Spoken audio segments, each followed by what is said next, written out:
Hi there, welcome back. Still watching Market Fatafat on ET now. Thank you so much for staying tuned. Let's keep it going with all the buzzers in today's trade. And now let's talk about Religare Enterprises, because this stock has been tanking away in today's trade. As of now, also almost 4% lower. This is after the company said that the Directorate of Enforcement, which is ED, has conducted searches at the premises of several senior officials on the 21st of August. The search involved Rashmi Saluja, Executive Chairperson, Nitin Agarwal, the Group CFO, as well as Nishant Singhal, the Group General Counsel, and Chirag Jain, the Chief Operating Officer of Religare Finvest Limited, which is a wholly owned subsidiary of Religare Enterprises. The company said that no incriminating documents or digital devices were seized during the searches. However, the ED has frozen the ESOP shares of Care Health Insurance Limited, which is another subsidiary of Religare Enterprises, and that has been held by Rashmi Saluja, Agarwal, as well as Singhal as well. So on the back of this news flow, the stock is down almost 4% as we speak. Alright then, moving on, and Ansh, take us through what's happening with Lemon Tree Hotels and why is this counter in focus today? Yes, so the company has signed a license agreement under its upscale brand Aurika Hotels and Resort with Aurika, which is in Surat, Gujarat. Now the property shall be operated by Carnation Hotels, a subsidiary and management arm of Lemon Tree Hotels, and is expected to open in financial year 2030. Now this hotel will have 175 rooms, dining, restaurant, ballroom, boardroom and swimming pool, also spa. But if you see on chart, then the stock has shown some good pullback from August lows by around 15%, but it has been taking strong resistance at 200 DMA from last 3 consecutive sessions. Okay, so that's the view on Lemon Tree Hotels. That's the reason why it's a buzz. But let's bring on board our technical guest now, and joining us is Sameet Chavan, Chief Analyst, Technical and Derivatives at Angel Broking. Sameet, hi, thanks so much for joining us on the show. And your first stock, let's talk about Emami Finance. You've picked that stock for us. Now, intraday the stock is holding up pretty well, but what's your view on the charts? How is it looking? See, overall, if you see, this stock has been consolidating since last, I guess, 5 to 6 months. In last 4-5 days, the stock has gained some traction, and with the previous week's breakout beyond its important levels of say 305, 307 on a closing basis, this stock confirmed its multi-month breakout, and today we are seeing a good follow-up move. If you look at the volume activity, it has risen substantially, so that provides some sort of credence to the move. Hence, after a long transition zone, this stock is now likely to give some catch-up move to some of its heavyweight peers. So, as far as Emami Finance is concerned, we expect this stock heading towards 330-35 in coming days. As a trader now, one can keep a stop around 305, which was previously acting as a resistance. This would now act as a very strong support. That's the technical check coming in for Emami Financial. Sameet continues to be bullish on this one. We're moving on. Let's shift focus to one of the counters that is seeing great moves today, and that is Honasa Consumers. Why? Because the counter has been in the focus, where the company announced that there has been order passed from NCLT in favor of the company in relation to the scheme of amalgamation between Just for Kids Services Private Limited, Fusion Cosmeceuticals, as well as with Honasa Consumers. All these entities will be merged, and just to give you a backgrounder, Just for Kids Services was incorporated in 2010. It provides a platform to access information about the city's play schools and hobbies and sports classes. Now, another further, Fusion Cosmeceuticals is primarily engaged in the formulation and trading of the skincare products, and the board back in April 19 did approve the scheme of amalgamation between the mentioned entities, and now this has gotten NCLT approval as well. So all these entities are in the diversified businesses, but now the amalgamation is through, and NCLT has also ruled in favor, and that's why we are seeing good moves coming in on Honasa Consumers. Okay, moving on then, and JSW Energy is what you've picked out, and another order win is what I'm guessing? Yes, that's right. Company has received letter of award for 250 megawatt wind power project from Adani Electricity Mumbai against a tariff-based competitive bid. As a result of this capacity award, the company's total locked-in generation capacity has increased to 17 gigawatt. Now, this includes a total locked-in wind capacity of 4.7 gigawatt, with the current installed wind capacity standing at 2 gigawatt. The company expects to have an installed generation capacity of 10 gigawatt by FY25, which is up by currently 7.5, which is a positive sign for the company. All right, moving on then, and let's shift focus to ONGC. And Sameet, coming to you for this one. After 4 to 5 days of continuous selling pressure, what a move in ONGC today. But after already a 3% run up, what are the next levels that you're watching out for? Yeah, as far as ONGC is concerned, it seems to have trapped in a long consolidation phase. So there's a major resistance around 340, 345, which is the recent highs as well. And lower side, whenever this stock approaches 300, 320 kind of zone, some sort of buying tends to involve. So overall, it's a consolidation phase, but within this consolidation phase, the undertone still remains bullish. So in last 4-5 days, we have seen a mild correction in this counter. So after a massive, gigantic rally in last few months, some sort of consolidation or price-wise correction was, clearly on cards. So this is what we have witnessed. No major damage is done to the broader structure. So overall, the bias remains positive. Any day could be a good buying opportunity. And once this stock surpasses its recent highs of say 340, 345 on a closing basis, it would then unfold the next leg of the rally. Then probably the stock would continue its northward journey. 365, 375. These are the next levels to watch. Okay, so bullish undertones is what Sameet is spotting for ONGC. But let's move on. And we also caught up with JP Morgan's Rajiv Batra on the sectors that he's keeping an eye out on, and hear out his rationale behind why he is bullish on the select pockets among the PSU space. We have seen good amount of a profit booking already happen over the last couple of weeks, or I will say 3 weeks per se. We look at cap goods basket, power basket, defense basket, even the PSU banks basket over there. But there is still a merit to play some of the spaces where the bar of competition is not high. Pricing power is still there. And because of government phenomena of Make in India, localization, formalization of economy taking in place, that will even make PSU more efficient from here. So areas like power still have a juice over there, will still keep on doing well. Defense is not purely dependent on India's domestic consumption and import substitution, but also a good export story and China plus one story too. So there is a merit to pick and choose rather than playing this as a pure play basket trade only going from here. But there will be a situation where if this kind of a consolidation or profit booking may continue for 2 weeks or for a month, people may start again playing them as a basket from month of November and December, where we think that third quarter FY25 will be a quarter of demand recovery and will bring back the India earning growth story. Moving on, let's also hear out from another expert, that is Mr. Sumit Nagar, who is the MD of Malabar Investments, and he says that affordable housing, that's the sector in the spotlight, and the stock that Sumit Nagar likes and is on his radar is Aptus Value. Let's hear out the rationale behind the investment idea.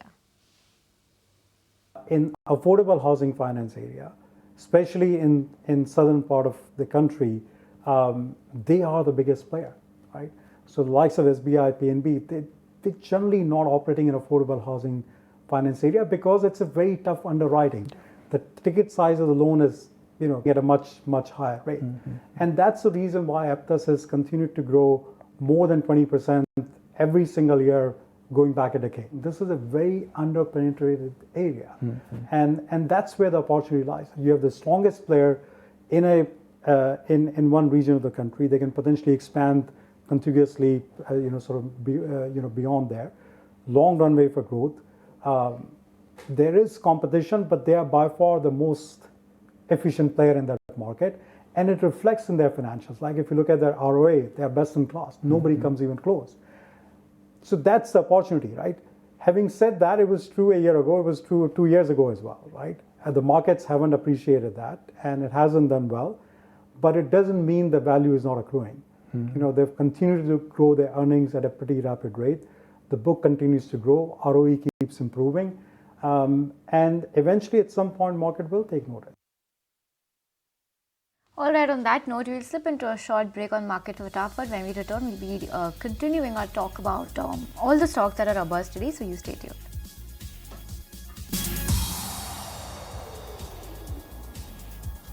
Hi there, welcome back. Still watching Market Fatafat. Now, a stock to talk about right now is Central Bank, because Central Bank of India is looking to increase its presence in the insurance sector. Sources say Future Generali India Life and General Insurance will undergo a brand identity change after regulatory approvals. My colleague Anurag Shah is joining us with more details on this. Anurag, give us the fine print of this deal. So Central Bank has won bid for Future Enterprises Limited insurance stake, which is both in life insurance company and general insurance company is around 25%. So Committee of Creditors has given go ahead to Central Bank of India for this stake, but yet this acquisition need approval from Reserve Bank of India, IRDA and CCI. So after these three approvals, both the general insurance companies and life insurance companies will go under the brand identity change. So the brand identity change is likely to have that future, the word future to go away, and the new word will come in, and this will will be beneficial for the life insurer and general insurance company, the Future Generali Life Insurer and Future Generali India, which is the general insurance company, because the Central Bank of India has a strong presence pan-India, especially in Tier 2 and Tier 3 cities. Across the country, Central Bank of India has 4,500 branches. So through Central Bank of India, both the insurers will get a bank insurance partner, a strong distributor, which has a reputation among the masses, especially in Tier 2 and Tier 3 cities. So as per our sources, the whole transaction, the brand identity change is likely to be completed in next 6 months, and the companies are waiting for approval from RBI, IRDA and CCI. So it will be a win-win for both the all three companies, Central Bank of India, Future Generali Life and Future Generali General, because both the insurers will get a strong distributor, will get a strong banker partner, and on the other side, after acquiring 25% stake in both the life insurer and general insurer, Central Bank of India will increase their presence in insurance sector. So much, Anurag, for getting us all those exclusive details related to Central Bank, how the bank is looking to increase its presence in the insurance space and how the brand identity will work for them. But apart from that, let's move on and let's get back to all the buzzes in trade right now. And Sameet, I'm coming to you for the next one, and this one is on Coal India. Tell us how you're looking at the charts of Coal India right now. Yeah, as far as Coal India is concerned, this stock has been a steady mover of late. There's a series of higher highs, higher lows can be witnessed in all time frame charts. On Friday, we witnessed, attempt to break out from its previous hurdles to all-time highs. Today, although the overall, price action is quite muted, we expect this breakout to happen because the momentum oscillators are in favor of, having a breakout probably in next couple of days' time. So once this stock surpasses 544, which has been acting as a strong resistance of late, once this stock surpasses 544, it would confirm breakout, and then probably the stock can head towards 556 and then towards 564. So we are anticipating it to happen in a couple of days of time. So as a trader, one can keep a stop around 528 and go long, and the aggressive bias can go long once the breakout gets confirmed beyond 5. That's the view coming in on Coal India. Let's talk about Mcure Pharma now, because you have a Jefferies note coming in on Mcure where they've initiated a buy rating with a target price of 1,600 rupees per share. They believe that the strong chemistry skills in developing complex molecules as well as no exposure to the volatile US markets are key differentiators for this company, and India growth is being seen above the industry. They also believe that new launches will boost exports growth for the company as well, and the PAT CAGR, the net profit CAGR of 29% over FY24 to 27 that the company has, is making Mcure amongst the fastest growing Indian pharma companies, and this is what Jefferies is liking as well as pointing out. So, well, Jefferies initiated coverage with a buy rating, target price of 1,600 rupees per share, and that is why Mcure Pharma is up almost 1.4% as we speak. All right, then moving on, let's shift focus to another ET Now exclusive where a key M&A deal in the healthcare industry is in the works. A due diligence of the proposed merger of hospital chains Aster DM Healthcare and Care Hospitals is underway. Both the sides are aiming to sign a definite agreement for the planned deal as early as October, and Anurag Joshi is bringing us more details on this one. Take it away, Anurag. A due diligence for the proposed merger of Aster DM Healthcare and Care Hospitals, which is controlled by PE firm Blackstone, is currently underway, and both the sides are aiming to sign a definitive agreement to seal the deal by as early as October. Now, according to the contours being discussed for the deal, Blackstone will end up owning about a 40% equity stake in the merged entity once the merger takes place. The Mupin family, which are the promoters for Aster DM, will be owning 20%, and P firm TPG will be owning 15% in the stake. Now the stock swap ratio for the deal is being discussed around 50. So that's that's the stock swap ratio that is being discussed. And also Blackstone had bought the stake last year in October 2023, and it had paid $1 billion, around $1 billion for the stake in Care Hospitals. And subsequent to that, Care bought another healthcare provider. This is a hospital chain mostly in Kerala called Kim's Health. So this was a combined entity, and now they're proposing a merger with Aster DM. In Aster DM, the Mupin family owns a 42% equity stake, and in April they had completed the separation of the India and the GCC, which is the Middle East business. And the GCC business, they offered a majority equity stake to foreign equity partners, notably the Gulf investors. Alright, so well, watch out for Aster DM in the days to come. As of now, that stock also trading higher by 1%. But Ansh, you've picked out Symphony for us. Tell us why the stock is in focus. So the company has incorporated a wholly owned subsidiary in China by the name of Donggun JSK Appliances with the purpose of selling to international customers various products that are manufactured by third parties such as air coolers, air conditioners, fans, panel heater, column heater. So in short, the subsidiary will carry on the business of import and export of all types of goods, sale of all types of consumer durables and household appliances. Also, if you see on chart, then the stock is actually trading slightly in red, consolidating for fourth consecutive session. But if you see the whole monthly chart, then the stock is already up by around 34% for this month. Alright then, that's about Symphony. But moving on, another stock, Sameet, that is on your radar is Craftman Automation, and we are already seeing good moves on this particular stock. Tell us how you're looking at the pattern and the movement ahead for Craftman. We've been tracking this counter last week also. On Friday, we saw the stock, finally confirming a breakout from its long consolidation period. And if you look at the volume activity on Friday itself, it was more than 5 or 6 times of its average daily volumes.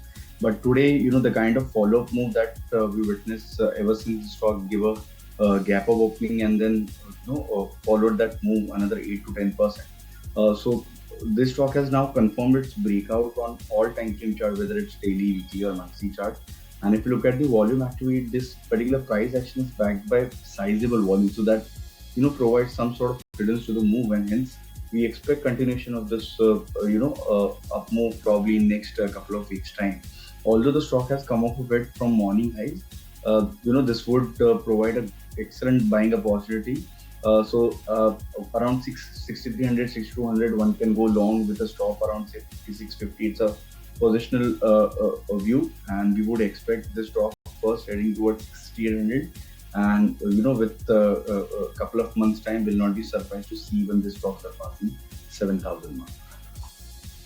Then moving on, let's shift focus to what Max Estate is doing, because another news flow coming in for the company, wherein the NCLT has approved the resolution plan for the development of 34,697 square meter commercial plot under the project Delhi 1 coming in for Max Estate. That's indeed a news flow.